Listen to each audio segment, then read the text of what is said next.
महाराज काय म्हणाले, जाऊ सगळे सोबत तर सगळे, पण खानाच्या भेटी जावी सोबत घेतला मनाला, घेतला जीवा मला, घेतला संभाजी गावची कोंडाय आणि आठ धांग रक्षक.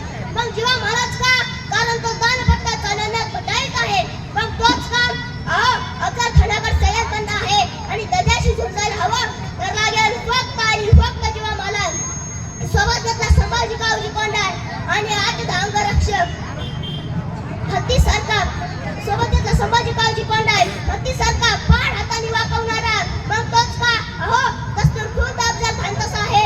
आणि आखाड्यात पहिला उतरायचे झाले तर ते एकाच गटाचे हवेत ना, त्या कुस्ती रंगते. हे महाराजांचे नियोजन, हे महाराजांच्या नियोजनाचे सर्वात मोठे वैशिष्ट्य आहे. वेळ दुपारी 2 वाजता महाराज खानाच्या छावणी बाहेर पोहोचले आणि खानाला वर्दी मिळाली. शिवाजी महाराज येत आहे तसा खान उठून उभा राहिला. समोर बघितलं 5-5.5 फूटच्या देखणे शिवाजी महाराज आस्ते कदम येताना दिसले. खानाने वकिलाला विचारलं, हे शिवाजी? वकिलाने मान डोलावली. खान बंदपणे पुढे आला आणि म्हणाला, अहो शिवाजी, अहो कसे राजे खानाच्या मिठीत गेले. डाव वाढला, जोर वाढला, मिठी हवेली गेली आणि खानाची कट्यार महाराजांच्या पाठीवर लागली. पण चिरकात असल्यामुळे महाराज बचावले गेले. महाराजांना दग्याची जाणीव झाली. महाराजांनी वाघनगे काढली आणि खानाचा गोता बाहेर काढला. तसा खान वाटू लागला. दगा ऐकून सय्यद बंदा धावून आला. त्याची दानपट्टा महाराजांच्या मस्तकावर पडणार त्याच वेळी भालाच्या दानपट्ट्याने सय्यद बंदाचा हात उडवला आणि इतिहास फुटला. होता जीवा म्हणून वाचला शिवा. तुम्ही तुमच्या आयुष्यात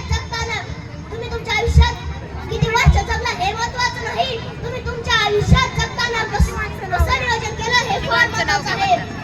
10 नोव्हेंबर 1659 ला खानाला मारला आणि त्याच रात्री 11 वाजता भाव्यांना म्हणाले, चला आता थांबायचं नाही, जो थांबला तो संपला.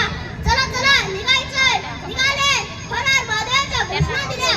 महाराजांनी वाई प्रांत काबीज केला, सातारा प्रांत काबीज केला, वर्ण नदीचं खोरं जिंकलं, पन्हाळा प्रांत काबीज केला.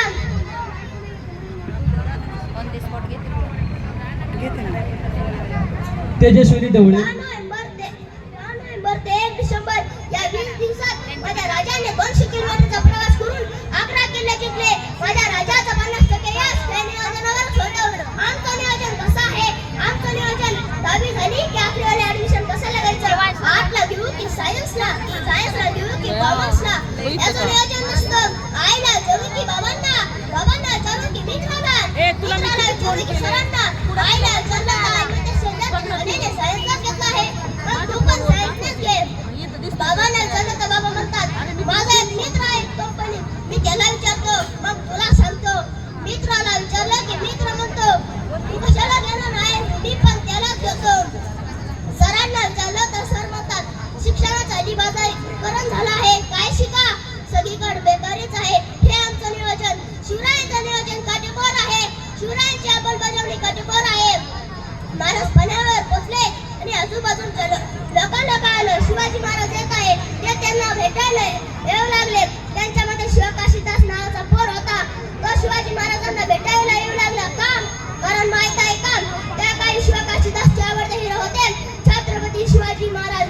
आणि आताच्या पोरांना विचारलं तुमचा आवडता हिरो कोण, तर ते म्हणतात सलमान खान, शाहरुख खान. अरे कोण म्हणताय सलमान खान, कोण म्हणताय शाहरुख खान. पण लक्षात ठेवा, ना सलमान खान ना बाहुबली, आमचे हिरो फक्त राजा शिव छत्रपती. म्हणूनच सांगायचे वाटते, जगणारे ते मावळे होते, जगवणारा तो महाराष्ट्र होता. जगणारे ते मावळे होते, जगवणारा तो महाराष्ट्र होता. पण स्वतःच्या कुटुंबाला विसरून रयतेचे मायनी काळजी घेणारा माझा शिव होता. बोला छत्रपती शिवाजी महाराज की जय. जय भवानी, जय शिवाजी. धन्यवाद.